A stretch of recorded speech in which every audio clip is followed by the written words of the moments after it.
Hello students, how are you. स्वागत है आप सभी का दीपक ट्यूटोरियल्स में।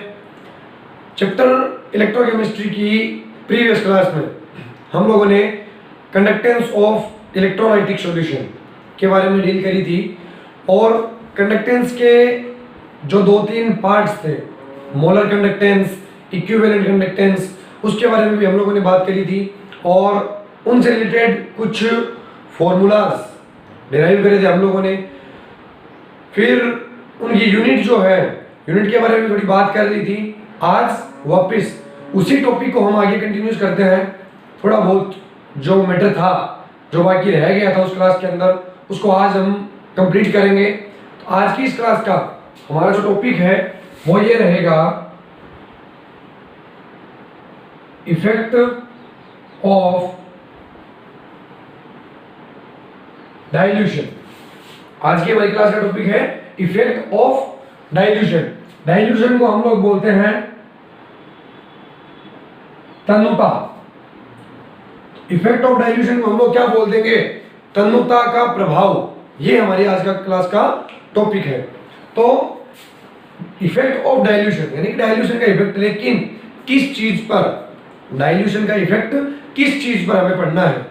तो हम बेसिकली चार चीजों के बारे में बात करेंगे जो हमने प्रीवियस क्लास के अंदर पढ़ी है। उन्हीं चारों के ऊपर डाइल्यूशन का क्या इफेक्ट होता है उसके बारे में। तो देखो, सबसे पहली चीज अपनी जो है वो रहेगी कंडक्टेंस यानी कि सी, पहला इफेक्ट इसके ऊपर देखेंगे। नंबर दो, जिसको मैं कहूं स्पेसिफिक कंडक्टेंस, या जिसको मैंने कंडक्टिविटी भी कहा था।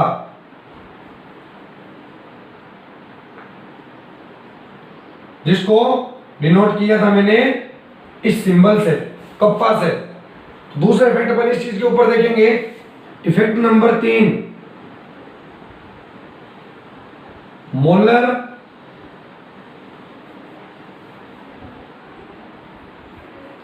कंडक्टेंस, जिसको मैंने कहा था डेल्टा एम। ये तीसरी चीज।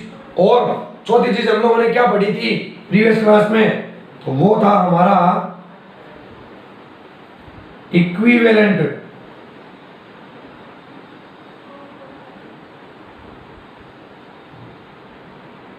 कंडक्टेंस, जिसको हम लोगों ने डेल ई क्यू कहा था। तो इन चार चीजों के ऊपर में डाइल्यूशन का क्या इफेक्ट होता है, ये अपन को मोस्ट ऑफ द टाइम आज की इस पूरे क्लास में हम इन्हीं के ऊपर में बात करते रहेंगे कि किस प्रकार से डाइल्यूशन या तन्यता इन चारों को प्रभावित कर सकती है, अफेक्ट कर सकती है। ठीक है, स्टार्ट करने से पहले सबसे पहले अपन को इस वर्ड का मीन आना जरूरी है। व्हाट इज डाइल्यूशन, या फिर तन्यता क्या होती है। अपन किसी भी चीज का किसी दूसरी चीज पे इफेक्ट तो तब पढ़ पाएंगे ना जब हमको पता हो कि ये चीज होती क्या है।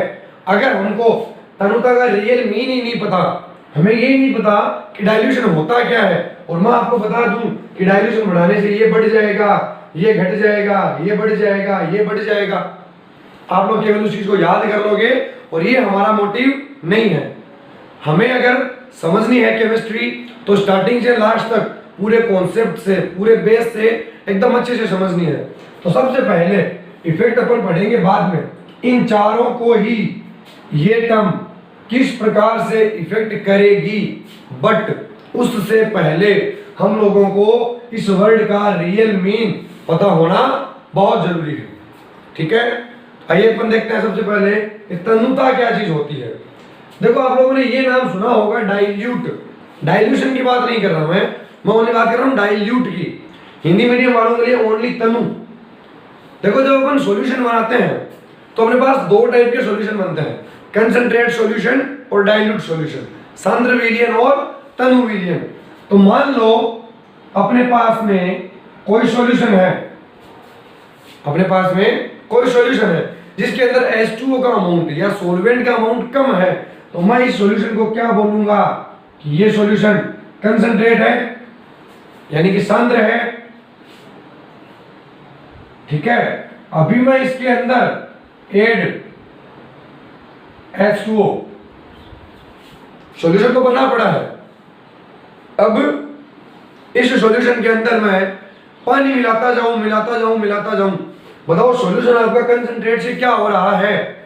तो सॉल्यूशन आपका कंसंट्रेट से हो रहा है डाइल्यूट या फिर तनु।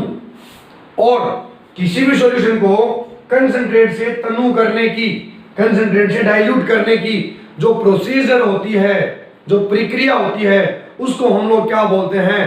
तनुता या फिर डाइल्यूशन। क्लियर है बात? तो किसी भी सॉल्यूशन को कंसंट्रेट से डाइल्यूट कैसे किया जा सकता है? पानी ऐड करके।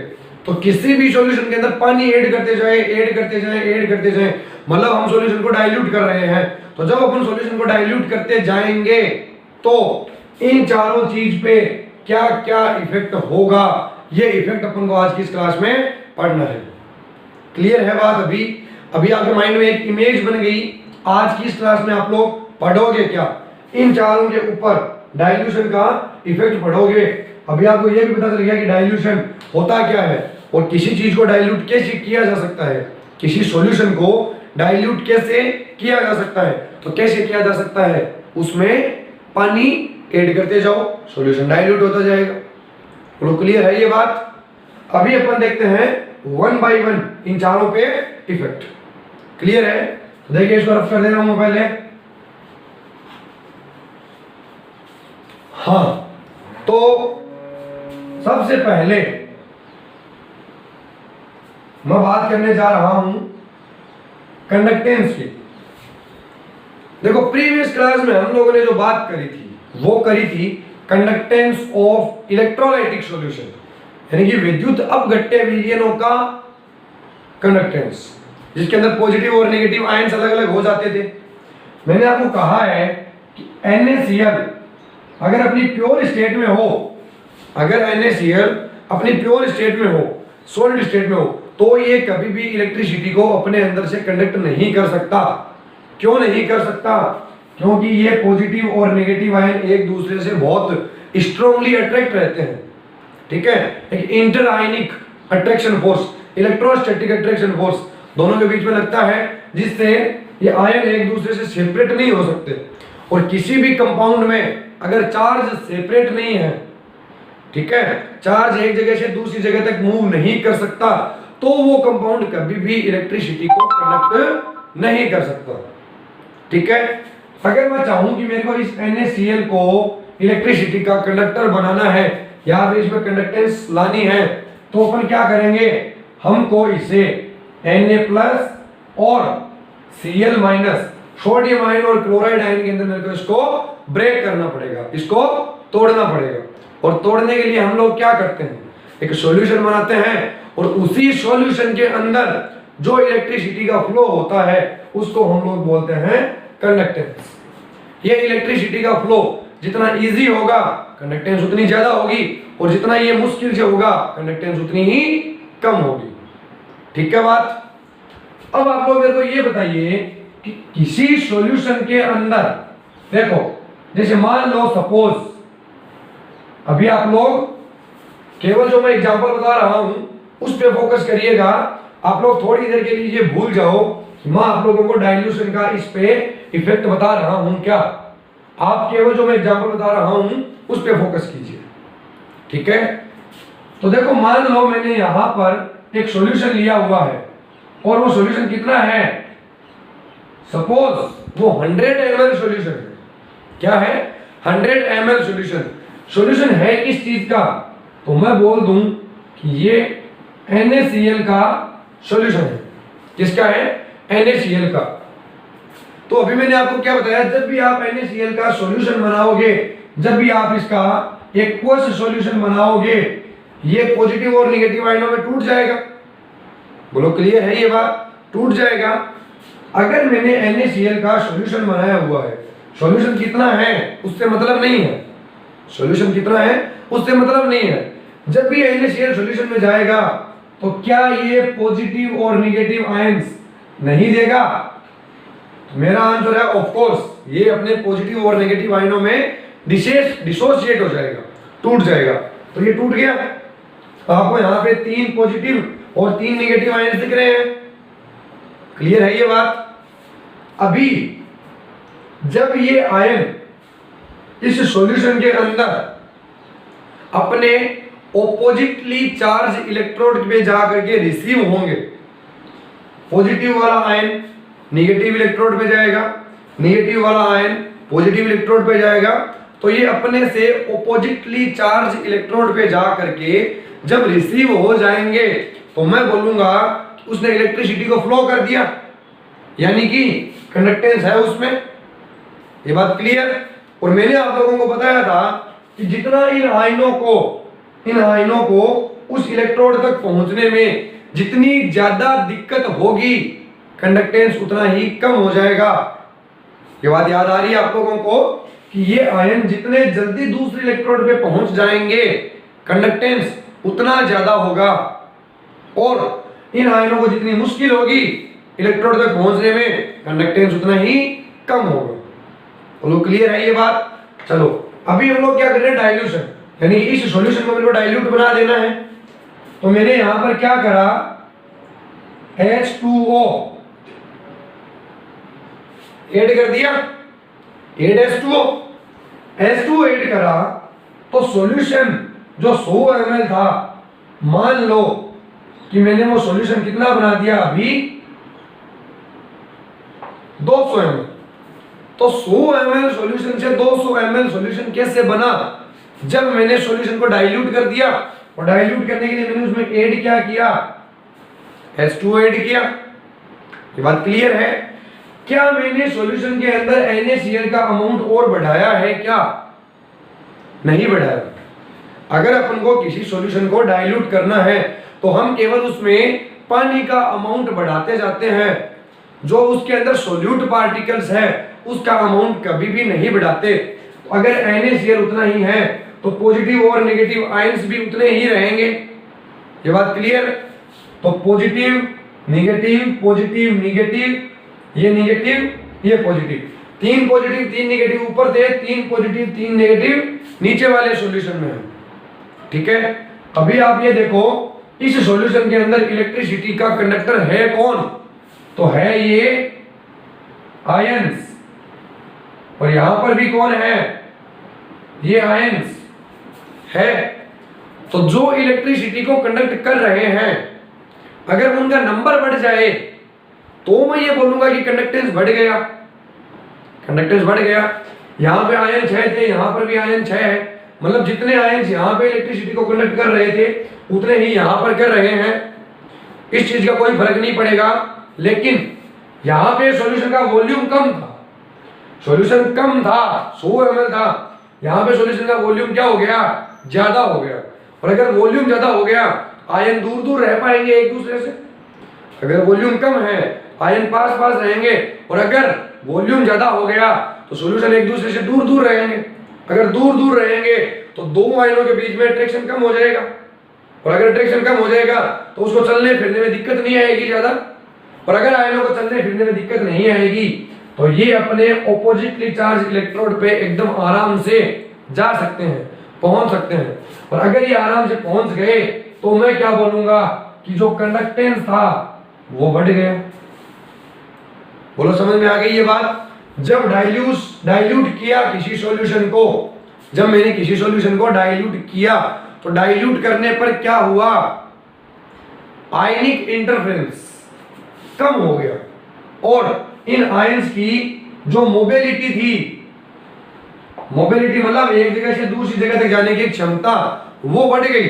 और अगर आयनिक इंटरफेरेंस कम हो गया, आयनिक मोबिलिटी बढ़ गई, तो कंडक्टेंस ऑटोमेटिकली बढ़ गई। बोलो ये बात समझ में आ गई अच्छे से? कोई डाउट नहीं यहां तक? अभी आप यहीं पे एक दूसरी चीज और देखिए, तो बात कर रहे हैं अपने पास जो इलेक्ट्रोलाइट्स होते हैं,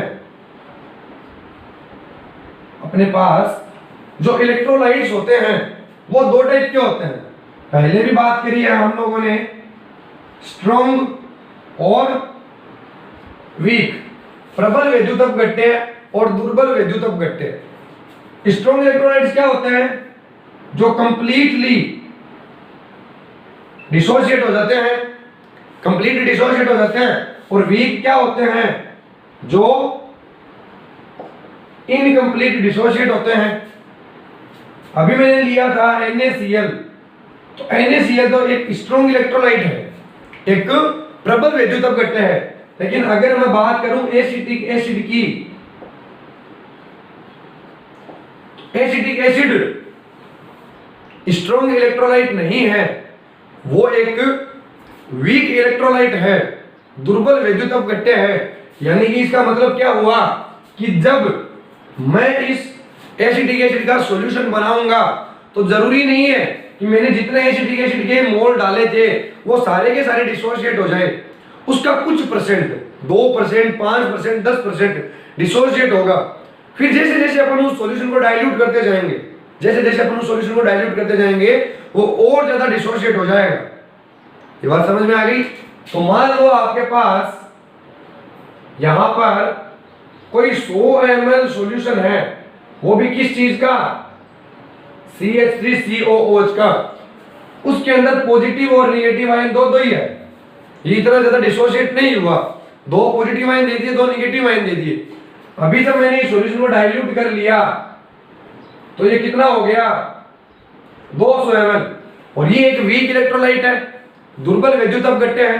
तो दुर्बल वैद्युतक घटक होने का मतलब जैसे जैसे अपन इसको डाइल्यूट करते जाएंगे, इसकी तनुता जैसे जैसे अपन इसको तनु करते जाएंगे, इसका आयनों का नंबर बढ़ता जाएगा, क्योंकि डिसोशिएट ज्यादा होने लग जाएगा। तो पॉजिटिव और नेगेटिव आयन का नंबर बढ़ गया। 3 दिन हो गया, आप देख सकते हो। ठीक है, अब अगर आयंस का नंबर ही ज्यादा हो गया, इलेक्ट्रिसिटी को कंडक्ट कर कौन रहे हैं, ये आयंस कर रहे हैं। अगर उन आयनों का ही नंबर ज्यादा हो गया तो कंडक्टेंस तो मतलब ऑटोमेटिकली बढ़ जाएगा। तो चाहे आपके पास स्ट्रॉन्ग इलेक्ट्रोलाइट है चाहे वीक इलेक्ट्रोलाइट है, दोनों ही केस में अगर आप सॉल्यूशन को डाइल्यूट करोगे, अगर तनु करोगे सॉल्यूशन को, तो उस सॉल्यूशन की कंडक्टेंस क्या होगी, बढ़ जाएगी। बोलो क्लियर है ये बात? कोई डाउट यहां तक नहीं है? अब अपन नेक्स्ट बात करते हैं इस डाइल्यूशन का इफेक्ट स्पेसिफिक कंडक्टेंस पे या कंडक्टिविटी पे, जिसको विशिष्ट चालकता भी कहते हैं, उस पे कैसे होता है, कप्पा पे कैसे होता है। क्लियर है बात? तो आप लोग देखिए, तो हम लोग बोलते हैं कप्पा चालकत्व है, विशिष्ट चालकत्व जिसको बोलते हैं अपन, उसके ऊपर में इफेक्ट। बताओ कप्पा होता क्या है? तो मैंने आप लोगों को बताया था, अगर A की वैल्यू 1 मान लो, L की वैल्यू 1 मान लो, तो दोनों इलेक्ट्रोड के बीच में सॉल्यूशन कितना आ जाएगा, 1 ml। तो 1 ml सॉल्यूशन का कंडक्टेंस जो है, 1 ml सॉल्यूशन की जो चालकता है उसको विशिष्ट चालकता कहते हैं, यानी कि कप्पा कहते हैं। लास्ट केस जो बात करा था कंडक्टेंस का, उसके अंदर पूरे सॉल्यूशन का कंडक्टेंस था, लेकिन स्पेसिफिक कंडक्टेंस में ओनली 1 ml सॉल्यूशन के कंडक्टेंस की बात करनी है। ठीक है, बात समझ में आ गई अच्छे से? अभी आप लोग देखिए कि मान लो आपके पास ये NaCl का एक सॉल्यूशन है, सॉल्यूशन कितना है, मान लो 1 ml, कितना, ओनली 1 ml सॉल्यूशन। उसके अंदर पॉजिटिव और नेगेटिव आयंस कितने कितने हैं, 2 हैं। ठीक है, अपन को इस सॉल्यूशन को करना है डाइल्यूट। मैंने क्या किया, तो हम लोग करेंगे ऐड H2O, पानी ऐड कर देंगे, और पानी ऐड करने पर जो सॉल्यूशन बना, वो सॉल्यूशन मान लो कितना बन गया, 2 ml। 1 ml से कितना बन गया, 2 ml। देखो NaCl एक स्ट्रॉन्ग इलेक्ट्रोलाइट है, मैंने आपको अभी थोड़ी देर पहले बताया था। यानी कि चाहे सॉल्यूशन कितना भी हो, ये पहली बार में ही पूरा डिसोशिएट हो जाएगा। ऐसे नहीं है कि जैसे जैसे आप पानी मिलाते जाओगे ये और ज्यादा डिसोशिएट होता जाएगा, ऐसा नहीं होता। आप जब बहुत ज्यादा कंसंट्रेट सॉल्यूशन बनाओगे तो भी ये कंप्लीट डिसोशिएट हो जाएगा। क्लियर? तो आयंस तो अभी भी कितने रहेंगे, 2 और 2 रहेंगे।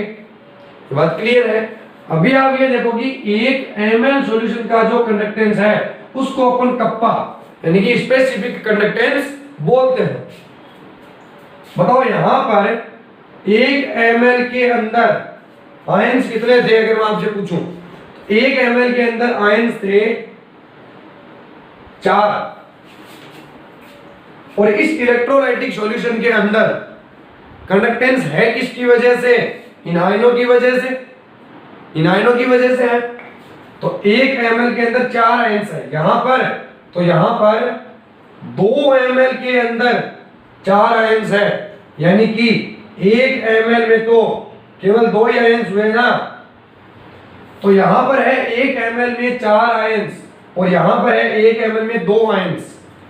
अगर आयनों का नंबर ही कम हो गया, अगर वो आयंस ही कम हो गए जिसकी वजह से कंडक्टेंस है, तो फिर कंडक्टेंस तो ऑटोमेटिकली कम हो गई ना। ये बात समझ में आ रही है आप लोगों को? तो जब अपन किसी सॉल्यूशन को डाइल्यूट कर देंगे तो पर ml जो आयंस है उसका नंबर कम हो जाएगा, और पर ml अगर आयंस का नंबर कम हो जाएगा तो स्पेसिफिक कंडक्टेंस या कंडक्टिविटी भी क्या हो जाएगी? कम हो जाएगी। आई होप आप लोगों को ये समझ में आ गया होगा अच्छे से, कोई डाउट नहीं है यहां तक। ये बढ़ा था, क्यों बढ़ा था? क्योंकि कंडक्टेंस तो पूरे सॉल्यूशन की होती है, लेकिन स्पेसिफिक कंडक्टेंस ओनली पर ml सॉल्यूशन का कंडक्टेंस होता है। तो जैसे जैसे आप सॉल्यूशन को डाइल्यूट करते जाओगे पर ml यानी कि प्रति ml जो आयंस होंगे उनका नंबर कम होता जाएगा, और अगर आयंस का नंबर कम हो गया तो स्पेशल कंडक्टेंस अपने आप कम हो जाएगा। जैसे आप लोग देख सकते हो यहाँ पर 1 ml में 4 आयंस थे और यहाँ पर 1 ml में केवल 2 ही आयंस है। तो ये बात क्लियर अच्छे से एकदम, कोई डाउट नहीं है यहाँ तक। अभी हम लोग बात कर रहे हैं मोलर कंडक्टेंस और इक्विवेलेंट कंडक्टेंस की, मोलर चालकता और तुल्यांकी चालकता के बारे में। ठीक है, दोनों अगर ये समझ में आ गया तो ये अपने आप समझ में आ गया, दोनों लगभग सेम ही चीज है। ठीक है, तो इसको नोट कीजिए। अभी अपन थर्ड टर्म से बात करने जा रहे हैं। देखिए नंबर 3 डेल्टा m, यानी कि मोलर कंडक्टेंस, मोलर चालकता क्या होती है? तो हम बोलेंगे उस सॉल्यूशन की कंडक्टेंस, उस सॉल्यूशन की कंडक्टेंस जिसमें 1 मोल, उस सॉल्यूशन की कंडक्टेंस जिसमें 1 मोल इलेक्ट्रोलाइट प्रेजेंट हो। ये लो, उस पूरे सॉल्यूशन की कंडक्टेंस जिसमें 1 मोल इलेक्ट्रोलाइट प्रेजेंट हो उसको हम लोग बोलेंगे मोलर कंडक्टेंस। बोलो क्लियर है ये बात? तो अभी आप खुद इसे दिमाग लगा सकते हो, मैं आपको केवल एग्जांपल बता रहा हूं एक, किस प्रकार से हम डाइल्यूट करेंगे, आप अपने आप आइडिया लगा लोगे कि ये बढ़ेगा कि घटेगा। ठीक है बात? तो आप लोग देखिए, सपोज मेरे पास यहां पर एक सॉल्यूशन है, जिस सॉल्यूशन के अंदर 1 मोल NaCl डाला हुआ है। ठीक है, ये सॉल्यूशन है जिस सॉल्यूशन के अंदर मैंने 1 मोल NaCl डाला हुआ है। उस सॉल्यूशन की कंडक्टेंस जिसमें 1 मोल इलेक्ट्रोलाइट प्रेजेंट हो उसको अपन मोलर कंडक्टेंस बोलते हैं। तो अभी यहां पर सॉल्यूशन चाहे जितना भी हो, उस पूरे सॉल्यूशन की कंडक्टेंस क्या होगी? Molar conductance. क्यों? क्योंकि उसके अंदर प्रेजेंट तो क्या है? 1 मोल इलेक्ट्रोलाइट प्रेजेंट है। आप चाहे पानी कितना भी मिलाते रहो, क्या उसके अंदर NaCl का अमाउंट बढ़ जाएगा? नहीं बढ़ सकता। तो मान लो आपके पास ये सॉल्यूशन जो है वो कितना है? 500 ml है, 500 ml है। अभी आप लोगों ने इसके अंदर एड H2O पानी मिलाते जाओ। क्यों? क्योंकि डाइल्यूट करना है, तनु करना है। अभी ये जो सॉल्यूशन था वो 500 ml से कितना बन गया? मान लो 1000 ml बन गया। लेकिन क्या 500 ml से जब 1000 ml सॉल्यूशन बना तो उसके अंदर NaCl के मोल में कुछ चेंजिंग आई? नहीं आई। यहां पर भी NaCl का मोल एक ही था और यहां पर भी NaCl का मोल एक ही रहेगा।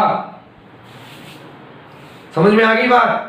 सपोज आप लोगों ने एक गिलास पानी लिया, उसके अंदर 1 चम्मच चीनी की डाल दी, वो एक सॉल्यूशन बन गया। अब उस सॉल्यूशन के अंदर आप और पानी मिलाते जाओ, पानी मिलाते जाओ, पानी मिलाते जाओ, लेकिन पूरे सॉल्यूशन में चीनी तो 1 चम्मच ही रहेगी, वो तो आप ऐड कर नहीं रहे। तो वही बात यहाँ पे है, आप चाहे जितना इसको डाइल्यूट करते जाओ, लेकिन NaCl का 1 मोल था तो 1 मोल ही रहेगा, ठीक है। यानी कि जितने आयंस यहाँ पे थे उतने ही आयंस यहाँ पे रहेंगे। क्लियर है बात। और 1 मोल इलेक्ट्रोलाइट जिस सॉल्यूशन में प्रेजेंट है उसकी कंडक्टेंस क्या होती है, मोलर कंडक्टेंस। तो इस सॉल्यूशन की भी कंडक्टेंस मोलर कंडक्टेंस और इसकी भी कंडक्टेंस मोलर कंडक्टेंस। मोलर का लगता है दोनों की। अब आप अनुमान लगा सकते हो कि जितने आयंस यहाँ थे उतने ही आयंस यहाँ पे है, मतलब आयंस के अंदर कोई डिफरेंट नहीं आया नंबर में, लेकिन यहाँ पे वॉल्यूम कम था, यहाँ पे वॉल्यूम ज्यादा हो गया। और अगर वॉल्यूम ज्यादा हो गया तो आयंस की मोबिलिटी ज्यादा हो गई। पहली कंडीशन में बात करी थी हम लोगों ने कंडक्टेंस में, अगर वॉल्यूम ज्यादा हो गया आयंस आराम से चल फिर सकते हैं, आराम से चल फिर सकते हैं, इलेक्ट्रिसिटी को ज्यादा कंडक्ट करेंगे। अगर ज्यादा कंडक्ट करेंगे तो आपकी मोलर कंडक्टेंस क्या हो जाएगी, बढ़ जाएगी। अभी हमने केवल कंडक्टेंस के ऊपर बात नहीं करी, मोलर कंडक्टेंस के ऊपर बात करी है। क्यों? क्योंकि इस सॉल्यूशन के अंदर 1 मोल NaCl प्रेजेंट है। अगर किसी सॉल्यूशन में 1 मोल इलेक्ट्रोलाइट प्रेजेंट हो तो उसकी कंडक्टेंस मोलर कंडक्टेंस हो जाती है। समझ में आ गई ये बात। इसी टाइप से उस सॉल्यूशन की कंडक्टेंस जिसमें एक तुल्यांक या फिर एक इक्विवेलेंट इलेक्ट्रोलाइट प्रेजेंट हो, तो मान लो ये सॉल्यूशन है 500 ml जिसके अंदर एक इक्विवेलेंट NaCl प्रेजेंट है। जब 1000 ml बना दिया तो भी NaCl तो कितना रहा, एक इक्विवेलेंट।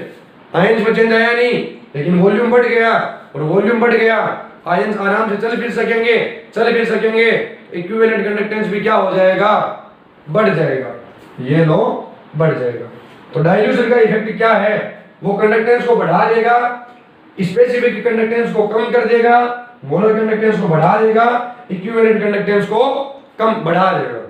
तो ये चारों इफेक्ट कैसे कैसे हुए ये समझना ज्यादा जरूरी है, रटना नहीं है, समझना है, मीन समझना है टर्म्स का। डाइल्यूशन का मीन आना चाहिए, इन चारों टर्म्स का मीन आना चाहिए, ये चीजें अपने आप समझ में आ जाएगी। अगर कोई भी सॉल्यूशन है जिसकी कंसंट्रेशन कितनी है आप लोगों को नहीं पता, तो उस सॉल्यूशन की कंडक्टेंस ओनली कंडक्टेंस होती है। उस पूरे सॉल्यूशन में केवल 1 ml सॉल्यूशन की कंडक्टेंस स्पेसिफिक कंडक्टेंस बन जाती है। और उस पूरे सॉल्यूशन के अंदर अगर 1 मोल इलेक्ट्रोलाइट घुला हुआ है तो कंडक्टेंस मोलर कंडक्टेंस बन जाती है। और अगर पूरे सॉल्यूशन में एक इक्विवेलेंट इलेक्ट्रोलाइट घुला हुआ है तो वो कंडक्टेंस इक्विवेलेंट कंडक्टेंस बन जाती है। बोलो ये बात समझ में आ गई अच्छे से, इसको नोट कीजिए। अभी और थोड़ी बहुत बातें अपन इसी टॉपिक के ऊपर करेंगे। हाँ, तो अभी हम लोगों ने डाइल्यूशन का इफेक्ट देख लिया चारों चीजों के ऊपर। अभी हम लोग एक बहुत ही इंपॉर्टेंट चीज के ऊपर डिस्कस करेंगे जिसका नाम है maximum molar conductance. Maximum molar conductance Hindi में अगर मैं कहूं तो मैं लिख सकता हूं उच्चतम। देखो मैक्सिमम हम लोग क्या बोलते हैं, उच्चतम, और मोलर चालकता। मैक्सिमम मोलर कंडक्टेंस या उच्चतम मोलर चालकता, इस टॉपिक के ऊपर में हम लोग बात करेंगे। देखो बहुत ज्यादा इंपॉर्टेंट टॉपिक होने वाला है ये। इसके ऊपर में एक बहुत इंपॉर्टेंट लॉ है, वो भी आएगा अभी थोड़ी देर बाद में, तो इसको बड़ी ध्यान से देखिए आप लोग। मैक्सिमम मोलर कंडक्टेंस का मीन क्या होता है। देखो मोलर कंडक्टेंस आप लोग जानते हो, मोलर चालकता क्या होती है आप लोग जानते हो, और उच्चतम हाईएस्ट मैक्सिमम क्या होता है ये भी आप जानते हो, लेकिन उच्चतम मोलर चालकता क्या होती है ये आप लोग नहीं जानते। ठीक है, तो क्या होती है देखिए आप लोग, मान लो मेरे पास यहां पर एक सॉल्यूशन है 500 ml सॉल्यूशन है, थोड़ा बड़ा डायग्राम बना दे रहा हूं मैं ताकि आप लोगों को देखने में दिक्कत ना आए ज्यादा। देखो 500 ml सॉल्यूशन है अपने पास, जिसमें 1 मोल मान लो NaCl घुला हुआ है, ठीक है। अगर इस सॉल्यूशन के अंदर 1 मोल NaCl घुला हुआ है तो इस सॉल्यूशन की जो कंडक्टेंस होगी उसको हम क्या बोलेंगे, मोलर कंडक्टेंस या मोलर चालकता, क्योंकि उस सॉल्यूशन की कंडक्टेंस जिसमें 1 मोल इलेक्ट्रोलाइट प्रेजेंट हो उसको मोलर कंडक्टेंस बोलते हैं। क्लियर है बात। अभी जब आप इस सॉल्यूशन को डाइल्यूट करते जाते हो, जब आप इस सॉल्यूशन को डाइल्यूट करते जाते हो, मान लो आप लोगों ने 100 ml H2O मिला दिया तो मोलर कंडक्टेंस क्या हुई, बढ़ गई। अभी आपको थोड़ी देर पहले बता के गया हूं मैं कि डाइल्यूशन का इफेक्ट क्या होता है, मोलर कंडक्टेंस पे बढ़ जाती है। तो आप लोगों ने 100 ml पानी मिलाया, कंडक्टेंस बढ़ गई। आप लोगों ने इसको और डाइल्यूट किया, 100 ml पानी और मिलाया, बताओ कंडक्टेंस और बढ़ जाएगी। यहां पे जितनी बढ़ी थी उससे ज्यादा बढ़ गई। आपने सॉल्यूशन को और ज्यादा क्या किया, डाइल्यूट किया, कंडक्टेंस, मोलर कंडक्टेंस और ज्यादा बढ़ गई।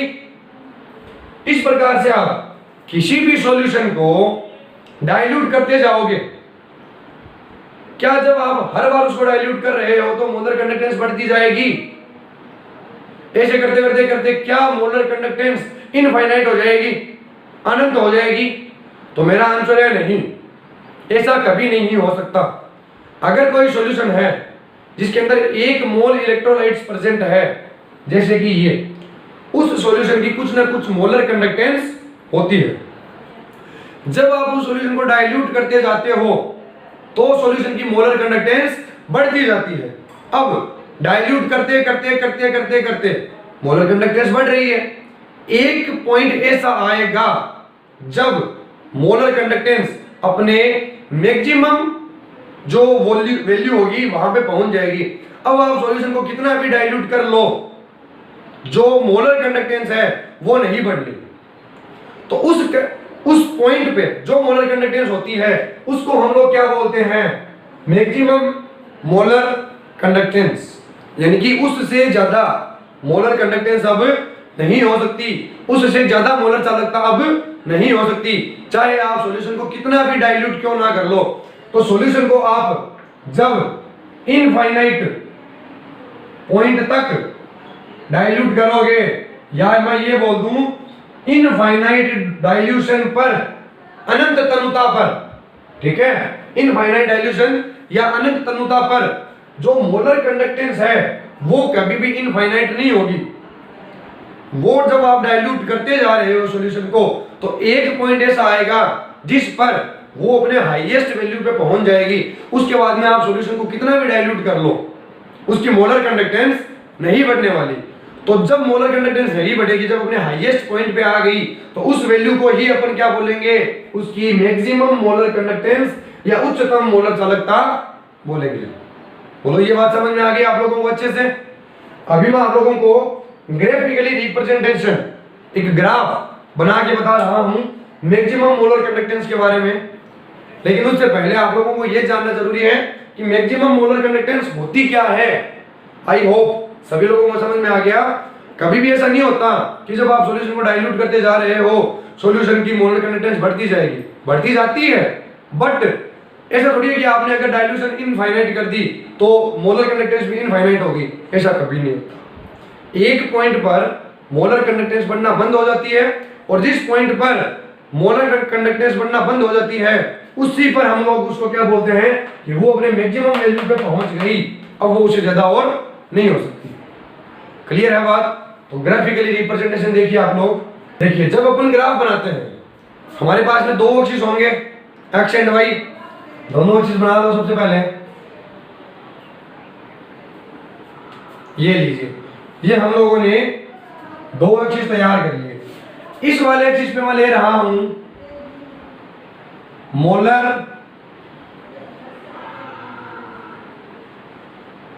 कंडक्टेंस यानी कि डेल्टा एम, और इस वाले पर मैं ले रहा हूं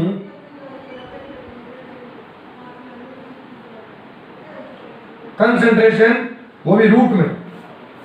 ठीक है, दो चीजों के ऊपर में अपने को ग्राफ देखना है, कंसंट्रेशन वर्सेस मोलर कंडक्टेंस। ठीक है बात। अभी आप ये बताओ कि जब आपके पास कोई सॉल्यूशन है, मान लो कि ये 500 ml सॉल्यूशन है जिसके अंदर 1 मोल NaCl प्रेजेंट है, ठीक है, हो गया। जब आपने इसको डाइल्यूट कर दिया और डाइल्यूट करके इसको बना दिया 1 लीटर, तो NaCl तो अभी भी कितना प्रेजेंट होगा, NaCl 1 मोल ही प्रेजेंट होगा। ये बात क्लियर। तो जब आप किसी सॉल्यूशन को डाइल्यूट करते जा रहे हो तो उस सॉल्यूशन की कंसंट्रेट अपने आप क्या होती जा रही है, कम होती जा रही है। मानते हो इस बात को? जब आप किसी सॉल्यूशन को डाइल्यूट करते जाते हो तो उसकी कंसंट्रेशन कम होती जाती है। ठीक है, देखिए इस वाले पॉइंट पर ये क्या है, ये कंसंट्रेशन है, यानी कि कंसंट्रेशन बढ़ रही है। जब अपन इधर से इधर जा रहे हैं कंसंट्रेशन क्या होती जा रही है, बढ़ती जा रही है। और अगर कंसंट्रेशन बढ़ती जा रही है तो डाइल्यूशन क्या होती जा रही है, कम होती जा रही है। हमको करना क्या है, हमको तो किसी सॉल्यूशन को डाइल्यूट करना है। अगर डाइल्यूट करना है मतलब डाइल्यूशन बढ़ानी है, और अगर डाइल्यूट ज्यादा होगा तो कंसंट्रेशन कम होगी, मतलब इधर आना पड़ेगा अपन को। तो जब किसी सॉल्यूशन को अपन डाइल्यूट करते हैं तो उसकी मोलर कंडक्टेंस भी क्या हो जाती है, बढ़ जाती है। तो अपन यहां पर बहुत सारे ऐसे पॉइंट्स बना लेते हैं। जब हम लोग इन पॉइंट्स को आपस में मिलाएंगे इस टाइप से, तो आप लोग देख सकते हो कि मोलर कंडक्टेंस बढ़ती जा रही है।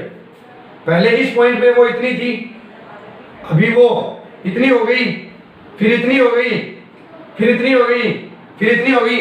तो मोलर कंडक्टेंस बढ़ती जा रही है कि नहीं बढ़ती जा रही, बढ़ती जा रही है। लेकिन कब, जब कंसंट्रेशन कम हो रही है। देखो कंसंट्रेशन क्या होती जा रही है, कम। और अगर कंसंट्रेशन कम हो रही है तो डाइल्यूशन बढ़ रहा है। इसका मतलब जब आप डाइल्यूशन को बढ़ा रहे हो तो मोलर कंडक्टेंस बढ़ती जा रही है। जब आप डाइल्यूशन को बढ़ा रहे हो मोलर कंडक्टेंस बढ़ती जा रही है।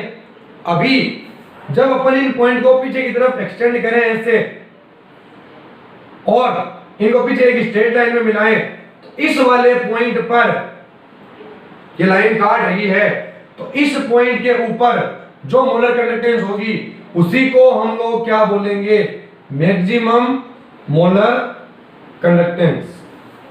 ये बात समझ में आ गई आप लोगों को? जब ये मोलर कंडक्टेंस बढ़ती जा रही है तो उस लाइन को पीछे तक मिलाते जाएंगे, जहां पे वो वाई एक्सिस पे कट कर देगी उसी पॉइंट पे जो कंडक्टेंस होगी उसको अपन बोलेंगे मैक्सिमम मोलर कंडक्टेंस। समझ में आ गई ये बात? कोई डाउट नहीं है? तो किसी भी इलेक्ट्रोलाइट्स की मैक्सिमम मोलर कंडक्टेंस इस ग्राफ से हम लोग निकाल सकते हैं, निकाल सकते हैं।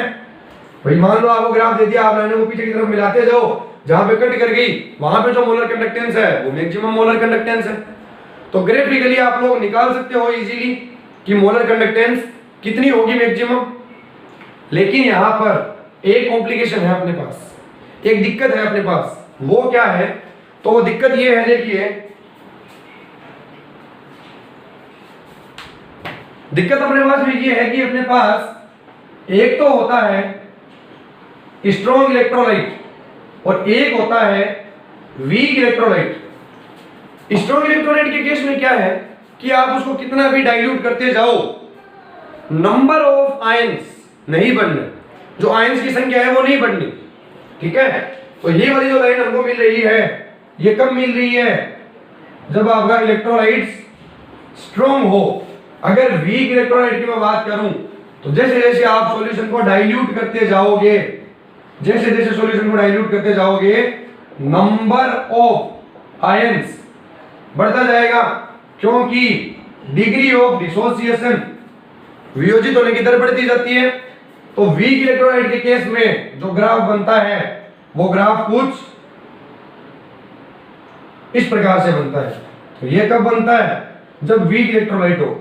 तो अभी आप लोग सोच सकते हो, अगर स्ट्रॉन्ग इलेक्ट्रोलाइट है, अगर स्ट्रॉन्ग इलेक्ट्रोलाइट है तो उसकी इनफाइनाइट डाइल्यूशन पर, इनफाइनाइट डाइल्यूशन पर मोलर कंडक्टेंस कितनी होगी, अनंत तनुता पर मोलर चालकता कितनी होगी, ये आप लोग ग्राफ से निकाल सकते हो।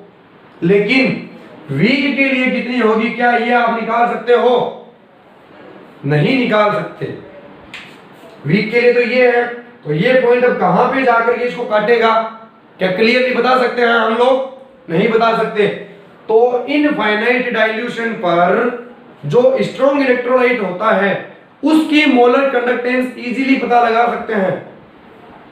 हिंदी में बोल रहा हूं मैं, ध्यान से सुनिएगा कि अनंत तनुता पर, इनफाइनाइट डाइल्यूशन का मतलब अनंत तनुता पर, अनंत तनुता पर किसी प्रबल विद्युत अपघट्य की जो मोलर चालकता है वो तो पता लगाई जा सकती है, लेकिन दुर्बल विद्युत अपघट्य की, वीक इलेक्ट्रोलाइट्स की मोलर कंडक्टेंस पता नहीं लगाई जा सकती।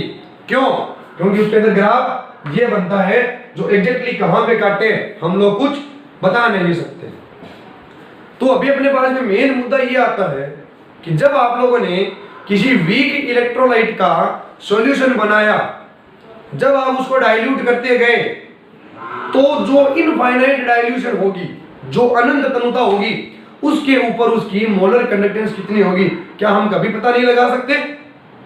तो मेरा आंसर है लगा सकते हैं, लगा सकते हैं। उसके लिए एक साइंटिस्ट था जिसका नाम था कोलरोस, उसने एक बहुत ही इंपॉर्टेंट लॉ दिया था जो मैं अभी आपके सामने यहाँ पे डील करने जा रहा हूं। बहुत ज्यादा इंपॉर्टेंट लॉ है, तो उसको ध्यान से देखिएगा आप लोग। वो है कोलरोस लॉ। कोलरोस लॉ, हिंदी में इसको बोलते हैं कोलरोस, ये नाम लिखा मिलेगा शायद आपको हिंदी की बुक में। तो कोलरोस का नियम, देखो कोलरोस का नियम है क्यों, क्यों हम लोग कोलरोस का नियम पढ़ते हैं, पहले तो ये पता होना चाहिए आप लोगों को। तो हम लोग पढ़ते हैं molar conductance, molar conductance of weak electrolytes eight infinite dilution. Infinite dilution पर जो वीक इलेक्ट्रोलाइट्स है उसकी मोलर कंडक्टेंस पता करने के लिए कोलरोस का नियम हम लोग पढ़ते हैं। यानी कि अनंत तनुता पर दुर्बल विद्युत अपघट्यों की मोलर चालकता ज्ञात करने के लिए कोलरोस का नियम पढ़ा जाता है। अब देखो कोलरोस का नियम बहुत इजी नियम है, कुछ नहीं किया कोलरोस ने, एक छोटा सा एक स्टेटमेंट दिया था, उसको आप लोग ध्यान से सुनिए कि एसिटिक एसिड है, जैसे एसिटिक एसिड, ये एसिटिक एसिड एक वीक इलेक्ट्रोलाइट है। अगर आप लोगों को डेल्टा एम फाइंड करना है इनफाइनाइट डाइल्यूशन पर, डेल्टा एम फाइंड करना है इनफाइनाइट डाइल्यूशन पर, किसका? CH3COOH का। तो आप लोग क्या करोगे? तो कोलरोस ने ये कहा कि किसी भी वीक इलेक्ट्रोलाइट का अनंत तनुता पर इनफाइनाइट डाइल्यूशन पर जो मोलर कंडक्टेंस होती है वो उसके आयनों के, मैं स्टेटमेंट बोल रहा हूं, पहले कोलरोस के लॉ का आप उसको केस करने की कोशिश कीजिए, अगर नहीं होगा उससे तो मैं आपको भी यहां पे समझाऊंगा। लेकिन पहले अपने को ये पता चलना चाहिए कि कोलरोस ने कहा क्या था। तो कोलरोस ने ये कहा कि किसी भी वीक इलेक्ट्रोलाइट का इनफाइनाइट डाइल्यूशन पर जो मोलर कंडक्टेंस है वो इक्वल होता है, इक्वल होता है किसके? उसके आयनों की इनफाइनाइट डाइल्यूशन पर मोलर कंडक्टेंस की। यानी कि ये वाला कंपाउंड कितने आयन देगा? तो CH3COO- और H+। तो उसने ये कहा कि देखो किसी कंपाउंड की मोलर कंडक्टेंस को डेल्टा से दिखाते हैं और आयन की मोलर कंडक्टेंस को लैम्डा से दिखाते हैं। तो लैम्डा m एक infinite dilution CH3COO- plus lambda एक इनफाइनाइट डाइल्यूशन MH+। अभी देखो इस कंपाउंड के अंदर दो आयन हैं, एसिडेट आयन और हाइड्रोजन आयन। तो कोलरोस ने ये कहा अगर इस पूरे कंपाउंड की इनफाइनाइट डाइल्यूशन पर मोलर कंडक्टेंस निकालनी है तो इसके दोनों आयनों की मोलर कंडक्टेंस निकाल लो, वो भी इनफाइनाइट डाइल्यूशन पे, दोनों को जोड़ दो, ये आ जाएगी। तो ये तो एकदम से इजी बात है, हर कोई पता लगा सकता है इस बारे में कि भाई अगर ये कंपाउंड है, दोनों आयनों की हम लोगों को पता हो तो हम तो ऐसे ही निकाल देंगे, कोई दिक्कत ही नहीं है इसके अंदर, कोई दिक्कत नहीं है। अभी आप लोग देखिए, मान लो उसने वापिस ये कहा अगर आपको डेल्टा एम निकालनी है इनफाइनाइट डाइल्यूशन पे, मान लो BaCl2 की, तो BaCl2 कितने आयन देता है, एक Ba प्लस, तो lambda m Ba plus 2 plus Cl minus कितने देता है वो, 2, तो 2 into lambda Cl minus. Ba plus 2 की कंसेंट्रेशन निकाल लो, मोलर कंडक्टेंस इनफाइनाइट डाइल्यूशन पर, और Cl माइनस की निकाल लो, दोनों को जोड़ दो, इसकी बन जाएगी। तो अभी जब पहली बार हम इसका लॉ पढ़ते हैं तो सभी लोगों को ये जानना था कि यार ये क्या लॉ हुआ, ये कंपाउंड है, इसकी मोलर कंडक्टेंस निकालनी है तो इन दोनों के आयनों को जोड़ दो, आयनों को जोड़ दो तो इसकी अपने आप ही निकल जाएगी। लेकिन इसके आयनों की मोलर कंडक्टेंस कहां से आएगी, ये जो आयन्स है इन आयनों की मोलर कंडक्टेंस कहां से आएगी, इनफाइनाइट डाइल्यूशन पर। तो यहां पर कोलराउस का लॉ बहुत ज्यादा इंपॉर्टेंट बन जाता है। क्यों, अभी बताने जा रहा हूं मैं आप लोगों को, इसको नोट करिएगा आप लोग। देखिए, मैंने अभी थोड़ी देर पहले आपको ये बताया कि जो स्ट्रॉन्ग इलेक्ट्रोलाइट होता है उसकी मोलर कंडक्टेंस तो आराम से निकाल सकते हैं इनफाइनाइट डाइल्यूशन पे ग्राफ से, लेकिन वीक की नहीं निकाल सकते। वीक की कौन निकाल करके देगा, कोलराउस बाबा।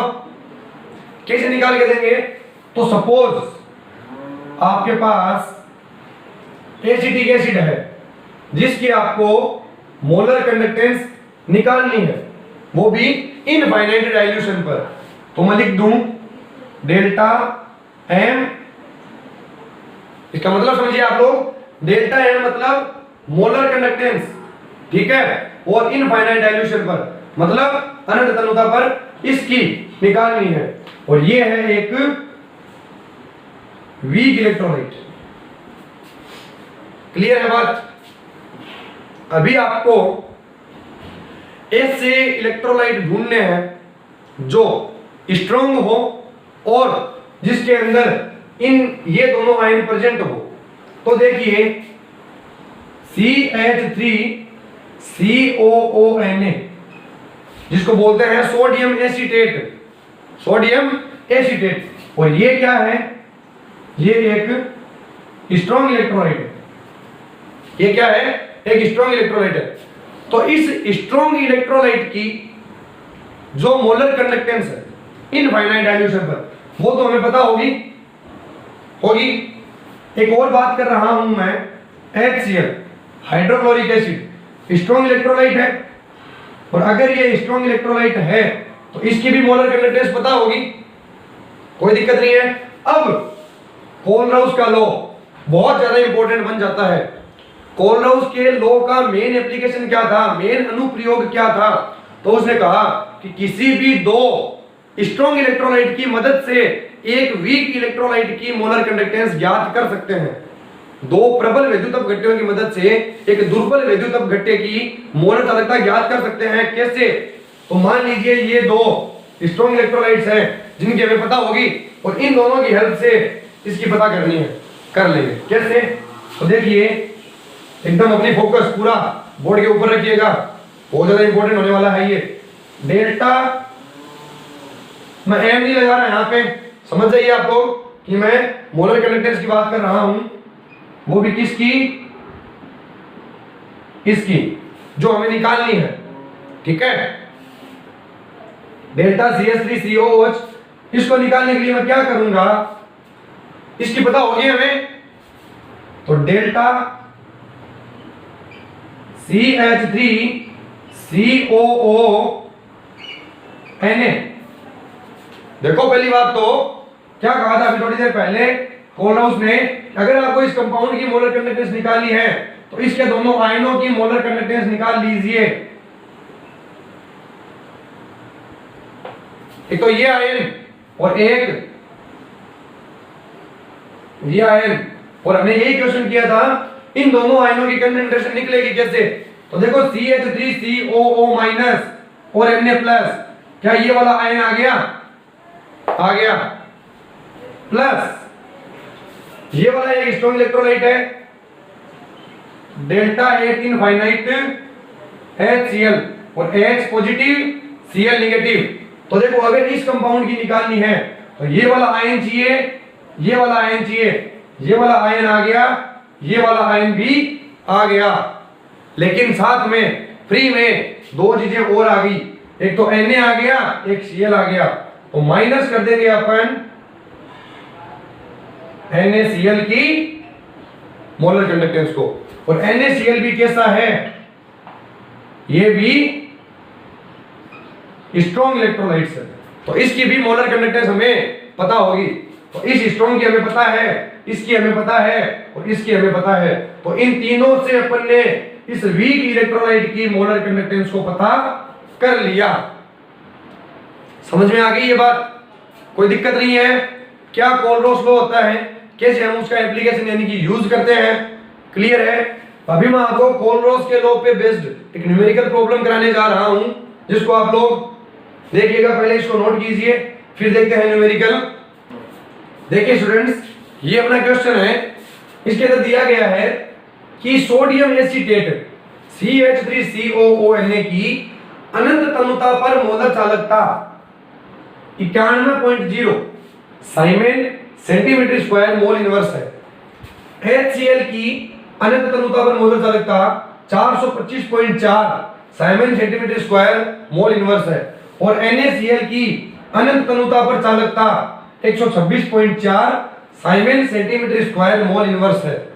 और आप लोगों को एसिटिक एसिड की जीरो कंसंट्रेशन पे, ऊपर जीरो लिखा है, देखिए यहाँ पे अनंत है, यहाँ पे जीरो, दोनों का मतलब एक ही है, मैंने इसीलिए ये जीरो लिखा है, ठीक है। इस जीरो का मतलब क्या है कि जीरो कंसंट्रेशन, अगर तनुता अनंत है, अगर डाइल्यूशन इनफाइनाइट है तो कंसंट्रेशन जीरो होगी, ठीक है। तो जीरो कंसंट्रेशन पे इसकी मोलर कंडक्टेंस ज्ञात कीजिए। तो हम लोग क्या करेंगे, देखिए CH3COOH, तो अपन को ये एसीटेट आयन चाहिए जो यहां पड़ा है, तो CH3COONa प्लस अपन को H आयन चाहिए जो यहां पड़ा है, तो लैम्डा 0 HCl, तो ये माइनस आयन आ गया, ये प्लस आयन आ गया, लेकिन NaCl आ गया फ्री में, तो माइनस NaCl, ये लीजिए, तीनों की वैल्यू रख दीजिए, आंसर आ गया, एकदम इजी है। तो इसकी कंसंट्रेशन थी 91.0 प्लस 425.4 माइनस 126.4, तो देखो 425.4 में से 125.4 गया, 300, उसमें से एक और माइनस कर दो, 299 और एक 300, 390, तो 390 साइमेन सेंटीमीटर स्क्वायर मोल इनवर्स, ये आंसर आ जाएगा। ये आपकी बुक के अंदर एग्जांपल दिया गया है, वो ही मैंने आप लोगों को सोल्व करवाया है। तो कोलराउस का लॉ बहुत ज्यादा इंपॉर्टेंट है, और लगभग एक साल छोड़ करके दूसरी साल कोलराउस लॉ पर से न्यूमेरिकल प्रॉब्लम बोर्ड के एग्जाम में श्योर आती है। तो आप लोगों को ये नोट करना है। अभी आज की क्लास में हम लोग इतना ही पढ़ेंगे, और जो चैप्टर है इलेक्ट्रोकेमिस्ट्री वो भी आपका इस क्लास में आज पूरा हो चुका है। इलेक्ट्रोकेमिस्ट्री चैप्टर पूरा हो गया। अभी नेक्स्ट क्लास में हम लोग एक नया चैप्टर लेंगे, लेकिन अभी जाने से पहले मैं आप लोगों को एक न्यूमेरिकल दे रहा हूं, जिस न्यूमेरिकल को आप सोल्व करोगे और मेरे को कमेंट के अंदर उसका आंसर बताओगे, ठीक है। तो आप पहले इस सॉल्यूशन को नोट कीजिए, फिर अपन क्वेश्चन देखते हैं। स्टूडेंट्स, ये आप लोगों के लिए क्वेश्चन है, तो बता दूं आप लोगों को, kappa 4.20 mole KCl solution at 298 kelvin is 0.0428 siemens centimetre inverse, यानी कि 298 केल्विन ताप पर 0.20 मोलर KCl के विलियन के लिए कप्पा की वैल्यू ये है, ठीक है। 0.20 मोलर KCl का सॉल्यूशन है जिसके लिए कप्पा की वैल्यू ये है इतने टेम्परेचर पे। तो calculate the molar conductance of the solution, यानी कि इस विलियन की जो मोलर चालकता है, जो डेल्टा एम है, वो आप लोगों को कैलकुलेट करनी है। तो आप लोग इसका आंसर करोगे और मेरे को कमेंट के अंदर इसका आंसर दोगे। आई होप जो आज की क्लास थी और जो पूरा चैप्टर था आप लोगों के इलेक्ट्रोकेमिस्ट्री का वो समझ में आया होगा। फिर भी अगर किसी को कुछ डाउट है तो मेरे को कमेंट में डालें, मैं आपको सॉल्यूशन का आंसर दूंगा। और अगर इलेक्ट्रोकेमिस्ट्री चैप्टर आप लोगों को समझ में आ गया तो अपने फ्रेंड सर्किल में इस वीडियो को शेयर कर दीजिए ताकि वो लोग भी इस चैप्टर की केमिस्ट्री के आगे की जो क्लास आने वाली है उन सब की खूब अच्छे से तैयारी कर सके। धन्यवाद, मिलते हैं नेक्स्ट क्लास में, तब तक के लिए बाय बाय।